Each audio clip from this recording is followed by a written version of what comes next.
ओम नमो भगवते वासुदेवाय.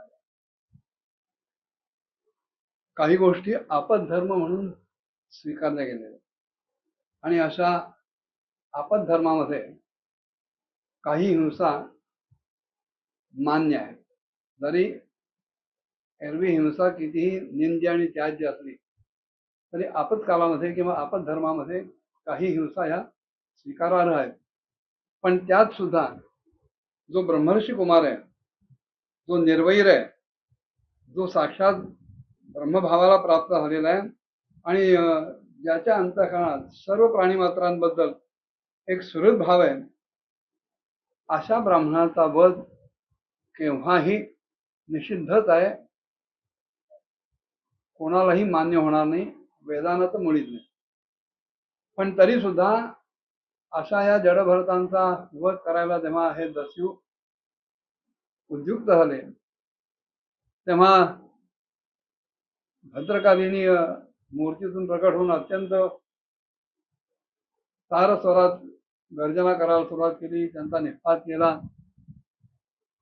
आणि नंतर जेव्हा जडभरत इतस्तता निरुद्देश हिंडायला लागले त्यावेळेला एक घटना अशी घडली की सिंधू सौवीर राजाचा राजा रहुगण म्हणून तो पालखीमध्ये बसून इक्षुमती नदीच्या तीरावर आला. त्याला जायचं होतं कपिल महामुनींच्या आश्रमामध्ये ज्ञान संपादन करायला, त्यांच्याकडनं परब्रह्माचा उपदेश घ्यायला. पण त्या इक्षुमती नदीच्या तीरावर आल्यानंतर त्याच्या पालखीचे जे 4 भुई होते त्यांच्यापैकी एक जण पळून गेला अंधारामध्ये. आता ह्याला शोधायचा कुठे? बाकीच्यांनी प्रयत्न केला पण तो मिळाला नाही. आता मिळाला नाही म्हणून गप्पही बसता येत नाही. मग राजाने सांगितलं चौथा कोण भुई असेल त्याला शोधून आणा. आणि म्हणून हे जेव्हा बाकीचे 3 भुई योग्य माणसाच्या शोधात निघाले तेव्हा त्यांना जडभरत दृष्टीला पडले. त्यांनी बघितलं की अरे हा मनुष्य अगदी धष्टपुष्ट आहे, चांगला बळकट आहे, खांदे वगैरे मजबूत आहेत आणि आपल्या राजाची पालखी सहज ओढू शकेल, वाहू शकेल खांद्यावरनं. हे लक्षात आल्यानंतर त्यांना विचारलं कोण काय विचारतंय आणि आपण काय बोलतोय किंवा काय उत्तर देतोय याचं भानच असल्यामुळं त्या तिघांनी ह्यांची मूकसंमती लक्षात घेऊन त्या जडभरतांना आपल्याबरोबर राजासमोर आणलं आणि राजाला सांगितलं की महाराज हा एक चौथा भोई आहे, तेव्हा आपण आता पुढे जायला हरकत नाही. सिंधू सौवीर हा जो देश आहे हा सिंधू नदीचं खोरं आणि सुलेमान पर्वत यांच्या मधला जो काही भाग आहे त्या भागाला किंवा आजकालच्या पाकिस्तानातला जो सिंध प्रदेश आहे त्याला सिंधू प्रदेशाचं नाव होतं. आणि सौवीर म्हणजे जो तटवर्ती इलाका होता तो आणि पूर्वेकडील मुलतानाचा भाग, या भागाला सौवीर प्रदेश म्हणत असत. हे दोन्ही प्रदेश लोहयुगापासून अस्तित्वात होते. रामायण महाभारतात सुद्धा त्यांचा उल्लेख मिळतो. जयद्रथ हा त्या भागाचा राजा होता एकेकाळी. हा जेव्हा रहुगण राजा रहुगण कपिल महामुनीकडे जायला निघाला होता, निघालाय ज्ञानप्राप्तीसाठी, पण मी राजा आहे हा जो अभिमान आहे हा अभिमान सुटलेला नाहीये. त्यामुळे गुरुकडे जाताना जे नम्रपणे जायला पाहिजे ती नम्रता अंशमात्रही नसल्यामुळं हा पालखीत बसून चाललेला होता. ती पालखी हे 4 भुई आपल्या खांद्यावरनं वाहून नेत होते. आणि हे 4ही भुई आपल्या खांद्यावरनं पालखी घेऊन जात असताना त्यांची पावलं व्यवस्थित पडत होती. पण जडभरत हे सदैव परब्रह्माच्या ठिकाणी मग्न असल्यामुळं पायाखाली काय येत आहे, काटे कुठे येत आहेत, दगडधोंडे येत आहेत, खास खळगे येत आहेत, काही कृमी कीटक येतात, हा कुठलाही भाव डोक्यात नसल्यामुळं, मनात नसल्यामुळं ते कसंही स्वैर चालत होते, पण त्यांच्या चालण्यामुळं बाकीच्या तिघांची गती बिघडली आणि ह्या दोघांच्या बिघडलेल्या गतीमुळं ती पालखी हिंदकाळायला लागली आणि 2-3दा त्या राजा रोहुकणाचं डोकं पालखीच्या वरच्या छताला दांडक्याला लागलं. देहभान न सुटल्यामुळं त्या हिंदकळणाऱ्या पालखीचा त्याला त्रास व्हायला लागला आणि त्यांनी त्या पालखीच्या भोयांना सांगितलं, अरे जरा नीट चाला, चांगले चाला, पायाखाली बघून चाला, हे पालखी अशी वर खाली का होते, हिंदकळते का? त्याचं ते जरा रागीट आणि लागट बोलणं ऐकलं आणि ह्या भोयांच्या मनात भय निर्माण झालं की आपण जर तिघे व्यवस्थित चालतोय, पण हा राजा असा जर रागावला तर तो आपल्यालाही दंड दिल्याशिवाय राहणार नाही. तेव्हा त्यांनी त्या राजाला अत्यंत नम्रपणे सांगितलं की महाराज, आम्ही व्यवस्थितच चालतोय, पण हा जो आता चौथा नवीन आणलेला आहे ना, ह्याचंच चालण्याकडे लक्ष नाहीये, तो कसाही चालतोय आणि त्याच्यामुळे आमच्या तिघांची गती विस्कळीत होते. त्यामुळे ह्याच्यात आमची काही चूक नाहीये.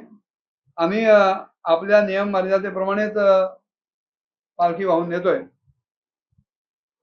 आणि हे ऐकल्यानंतर राजा रोहगणानं मनात विचार केला की एकाचा संसर्ग बाकीच्या तिघांना लागला तर तेही जर बिघडतात, तर ज्याच्यामुळे तो संसर्ग होतोय किंवा ज्याची चाल मुळात बिघडलेली आहे त्याची चाल आपल्याला पहिल्यांदा सुधारायला पाहिजे, नीट करायला पाहिजे. आणि म्हणून त्या जड भरताना तो सांगायला लागला की अरे जरा नीट चाल, ती पालखी सारखी वर खाली होते, हिंदकळते, मला त्रास होतोय, पालखी नीट चालव. तरी सुद्धा त्याच्या बोलण्याचा जडभरतांवर कुठलाही परिणाम झाला. असंच पुन्हा 3-4 वेळा जेव्हा झालं तेव्हा जडभरताला राजा रहुगण अत्यंत उपहासानं म्हणाला, काय रे, तू खरंच म्हातारा झालास का काय? का अशक्त आहेस? दिसतोयस तर अगदी चांगला स्थूल, दणकट आणि एखाद्या कृष अशक्तासारखा काय चाललाय? तरी सुद्धा त्यांनी लक्ष दिलं नाही.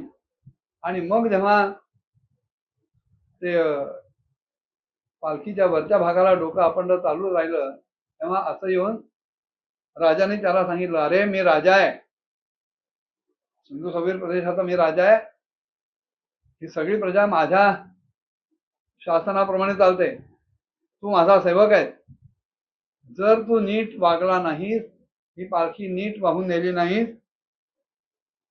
तर मी तुला दंड देईन. तुझं शरीर अगदी छान दिसत आहे, गुटगुटीत आहे, पण एवढं बोलून सुद्धा जडभरतांना त्याच्याबद्दल काही वाईट वाटलं नाही, ना त्याच्यात अपमान वाटला. कारण त्यांच्या दृष्टीने पंचमहाभूत, इंद्रिय आणि अंतःकरण यांचा जो संघात आहे, त्या संघाताचं अंतिम स्वरूप म्हणजे मिळालेला देह, पण हा देह सुद्धा अविद्येचंच कार्य आहे, अज्ञानाचंच कार्य आहे. आणि विविध अंगाने जरी हा देह दिसत असला तरी मी म्हणजे हा देह नव्हे. त्यामुळे त्या देहाबद्दल मीपणा आणि माझेपणा ह्या दोन्ही भावना त्यांच्या ठिकाणी नसल्यामुळं आणि ते ब्रह्मरूप असल्यामुळं त्यांचं राजा रोहगणाच्या बोलण्याकडे लक्षच नव्हतं. पुन्हा एकदा जेव्हा असं झालं तेव्हा त्यांनी विचारलं, काय रे, तुला ऐकू येत नाही का? मेलास का काय? माझा जर अनादर केलास, माझ्या आज्ञेचं जर उल्लंघन केलं तर लक्षात ठेव, अशा प्रमादी माणसांना त्यांच्या अपराधाला अनुकूल असा, योग्य असा दंड देणं किंवा त्याच्यावर इलाज करणं हे मला पूर्ण माहिती आहे. असा जर दंड मी तुला केला तर मग तू भानावर येशील. असं अनेक प्रकारे तो राजा त्यांना बोलत होता, अपमान करत होता.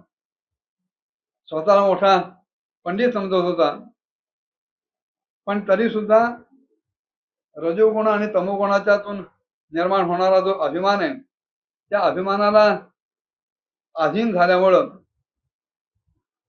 भगवंताच्या प्रीतीला, प्रेमाला, कृपेला पात्र झालेल्या जडभरतांबद्दल त्याच्या मनात अज्ञानानं तिरस्कारच निर्माण झाला होता.